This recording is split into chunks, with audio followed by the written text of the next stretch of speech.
Hello everyone, welcome to my YouTube channel where I post hockey videos and hockey content under the name Patrik Laine. Now it's actually been over a year since I last posted a video. It's been a very long time. I think my last video I believe was talking about potential free agents or some sort other.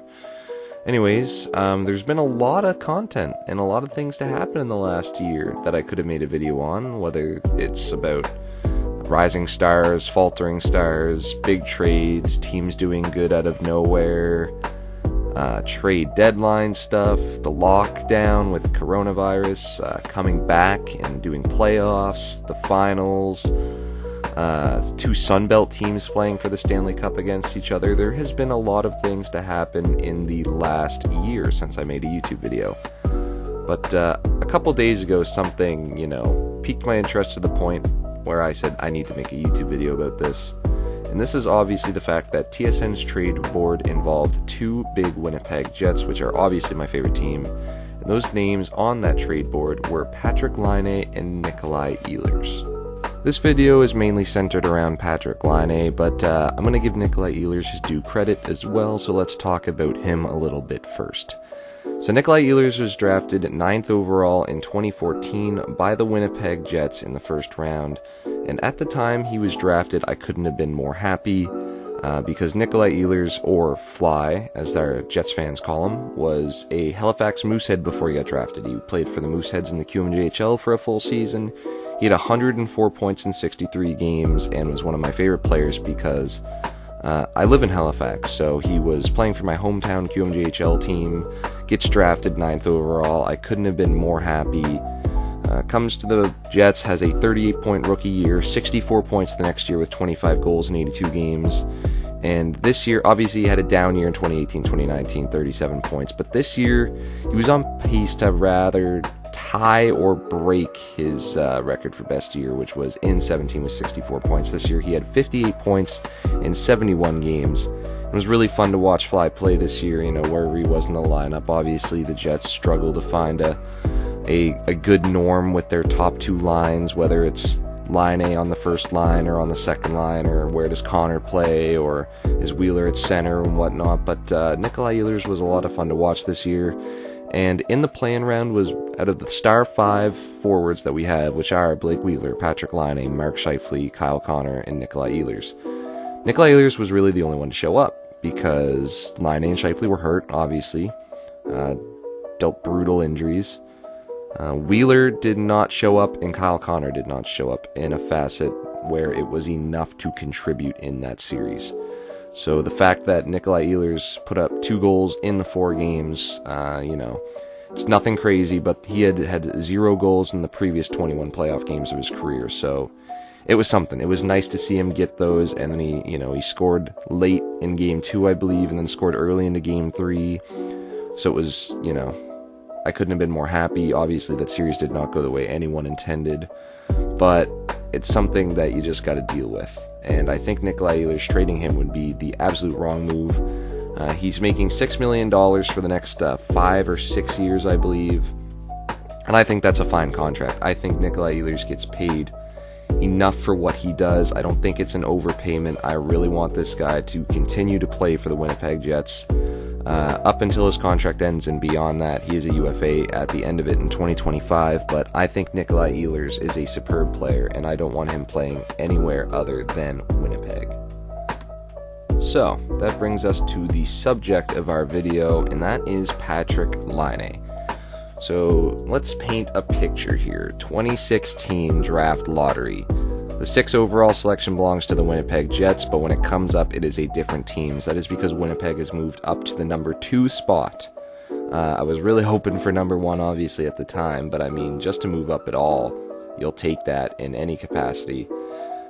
Let's fast forward to opening night now of the 16-17 season. Austin Matthews is going to bag himself 4 goals. Well, how do you do, Austin Matthews? What a debut against the Senators. Still lost, though, did Toronto, which is incredible, I find. Now, about a week later, a couple games into the season, it is Laine versus Matthews already. This is going to be an intriguing bout. Toronto's up 4-1 in the second period. I don't remember if it's in the third as well, but I know basically Laine is going to score to make it 4-2. They're going to get it to within one, and then Laine is going to score the goal with the goalie pulled, and it's a tie game now.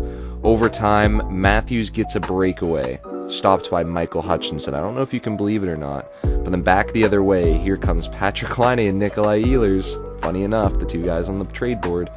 And you know Laine isn't passing that if you've watched him play. And I had known that only watching him play for 2 or 3 games. And yes, he did snipe it and get his hat trick, got his little revenge moment for Matthews' 4-goal game. It wasn't quite 4, but I mean, coming back from 4-1, nabbing a hat trick, scoring the OT winner is pretty special as well, especially in your 3rd or 4th NHL game. At the end of the year, Matthews did win the Calder, and so yes, he did get kind of the, I wouldn't say last laugh, because I don't think this rivalry is over. I don't think there's much of a rivalry. I think they're pretty good buddies every time you see, either they play together. I don't think there's any, it's nowhere near Crosby or Ovi. But there was definitely, a lot of contention between fans over who's better, and if you want me to admit it now, Austin Matthews is the better hockey player than Patrik Laine, but there's tangibles to their game that each one of them bring, and I definitely love Patrik Laine as a hockey player. I don't mind having him as opposed to Matthews. But that brings us to our second season, where a lot of people are going to say, including me, obviously, biased a little bit, but Laine has a better second season in the NHL. Matthews is starting to get into his injury phase. He's made of glass, and Laine puts up 44 goals in his second season, 70 points total. Obviously, the Jets go to the 3rd round that year. They don't win the President's Trophy, but they're second in the NHL, and they beat the President's Trophy winners, Nashville, in the 2nd round, and go on to play Vegas in the 3rd round, where they lose in 5 games, I believe. Yeah, because the Jets won game 1, Vegas wins the next 4, go on to the finals. After that game 1, that was the highest high I've had as a Jets fan. We were up 1-0 in the conference final. I couldn't believe what was going on. Obviously, got crushed by not just Vegas, but by Marc-Andre Fleury in the remaining games of that series. Now that brings us to Patrik Laine's 3rd NHL season, his last on his rookie contract, and that is the season of 2018-2019, where he finishes with a -24, 50 points, 30 of those goals in a full 82-game season. So the season started out pretty slow for Patrik. He didn't do a whole lot in the first month, had 2 goals, I think, total. But then November rolls around, and he has one of the best months an NHL player has ever had, just in the span of 4 weeks from the beginning of a month to the end. He puts up 18 goals and 1 assist for 19 points total. That is just insanity. I'll say it again in case you didn't hear it. 18 goals in 1 month. I can't understate how incredible that was. He had 3 different hat tricks in 3 different months. This guy was scoring at will, which is why it's funny to me that by the end of the season, he had 18 goals in 1 month, but 12 throughout the rest of the year, finishing with 30 goals and 20 assists, and a -24 to boot. This was not pretty. I don't understand what happened to Patrik as soon as 2018 ended. Or just even November. I don't understand what happened. I don't know. But at the end of the day, -24, obviously rough. But 50 points in a bad year, 30 goals is considered a bad year for this guy. Obviously had quite a considerable boost, and if he didn't have that November, it would have been a lot of a different story. But, he had 3 goals in 6 playoff games as well. Comes out, he's holding out for a little bit, ends up signing a 2-year bridge deal of $6.75 million for the next 2 years. So, we'll get it underway next year. He'll play a little better, and he did end up playing better. This past season was his most complete as a hockey player. He has turned around his defensive game by a mile. And I don't need people commenting to me advanced stats. I know the importance of advanced stats, and I'm not sure if his were, will tell you that. But watching him play this year was something different than I've seen out of Patrik Laine. He had 35 assists in 68 games. That is a career high, beating his previous career high in his rookie year of 28. That's 7 more. 28 goals in 68 games, it's nowhere near 44, but he would have had 35, say, if the season played a full 82, so 35 goals, 40 assists maybe for, 75 points. It's not bad. I would have taken that and then he would have had another full year on his bridge deal. But obviously the lockout with coronavirus happening, don't get to play those last 14 games, whatever it is. We're not sure what's going on. Oh, there is going to be a season resume. Oh, there is going to be playoffs. Oh, that's awesome. Okay, we're playing Calgary. All right, so 6 minutes into that series, Mark Scheifele goes down with an injury. I'm not even going to touch on the subject of if I think it was intentional or not. It's not worth it to me, so we're going to go here. We're going to keep playing. We're going to keep trying. Oh, Patrik Laine gets cross-checked in the wrist. All right, so I guess we will just keep on fighting, and there goes the series. We lose 3-1, and Laine only plays 2.5 periods, I believe was the final tally. Mark Scheifele obviously only got to play the first 6 minutes of the game, but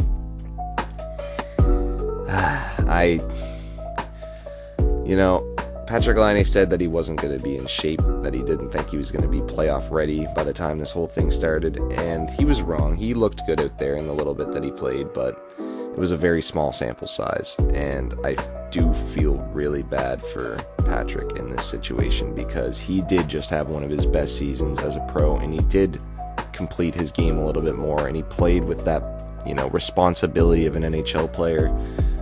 But where the Jets they need something to change. He is in the trade talks, which I just hate.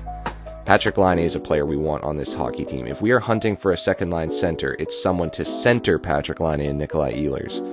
It needs to be somewhere else. It needs to be something else because those two belong on this team. If we can get a second-line center, that is one of the most lethal top sixes in the NHL. With Ehlers, Scheifele, Laine, Wheeler, and Connor.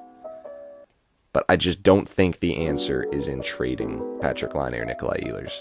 And that's where I really wanted to talk about this in this video, is trading your favorite player away. Patrik Laine is not my favorite player, I don't believe. But what he has done for the Winnipeg Jets and what he has done for me in terms of a hockey fan getting drafted second overall, all the hype that comes with that is nothing short of spectacular. If he gets traded, I would obviously not be happy with it. If we can get a good return, that would be great. But, no one has had an impact on myself as a hockey fan that was bigger than Patrik Laine's impact. And so if he were to get traded, it would be a blow for Winnipeg. I don't think Solani level blow. I do think Patrik Laine could go on any team and score 50 goals if he's in the right situation. He gets put on the second line most of the time here, sometimes even third. He doesn't get, the prime power play spot as much as he used to. He was shifted around a lot this season on the power play. But let me tell you, if we trade this guy and he goes and plays on a first line somewhere else, he's going to score 50 goals. And it's, I know it. From watching him play, I know that he can score 50 and win a Rocket Richard in his career. And that is one of the saddest parts about it all, is that his potential is through the roof. This guy is still 22 years old. And if the Jets trade him and he goes and scores 50, then honestly, I'll do credit. I love Patrik Laine. He's a great hockey player, and if he does leave the Jets, then that will be unfortunate. And now, I don't know about you guys, but I'm starting to think that naming your YouTube channel after one of your favorite players is a bit of a curse, i.e. Oh Nyquist, Don't Be Sod 20, Nasher, all just getting moved. None of them there for, I think as soon as the YouTube channel starts to blow up, pretty much is when they get traded. But yep, I'm going to continue to hope that Laine remains a Jet. Maybe that's wishful thinking, but I would like to think that he does have a future with this team if they can utilize him in the right way. My personal, kind of fix for this solution, I think, is to either move Jack Roslovic to the second line center position because he is a skilled center. He played with Austin Matthews and Matt Tkachuk at the U.S. National Development Program. I think he can play between those two guys. If it's not inside the organization, I think there are free agents that we can get that can fill that second line center role. But come after this season when Laine's deal is up, what happens then? I think that's a bigger question than if he gets traded or not. This next summer for Winnipeg is going to be a brutal one, and there may be a lot of cap casualties. But all I'm going to do is continue to watch and cheer on this team, as I've done for 9 years now. Ever since they came back into the league, I've been a fan of this hockey club, and I'm going to continue to support these guys. You know, whether Laine's a Jet or not, as much as it pains me to say, but I think he does have a spot on this team if we can find the right way to utilize him. I mean, he's scored 44 goals before. He is a 50-goal guy, and I know he is, so that's all I have to say on the subject. I do thank you guys for watching. I very much appreciate it. Any questions, comments, concerns, let me know in the comments, and I will see you guys later. Thank you if you listened to this entire 15 minutes of rambling. I will have more videos coming on the way. This was just something I needed to talk about before I posted anything else. So thanks for watching, and I will see you in the next one.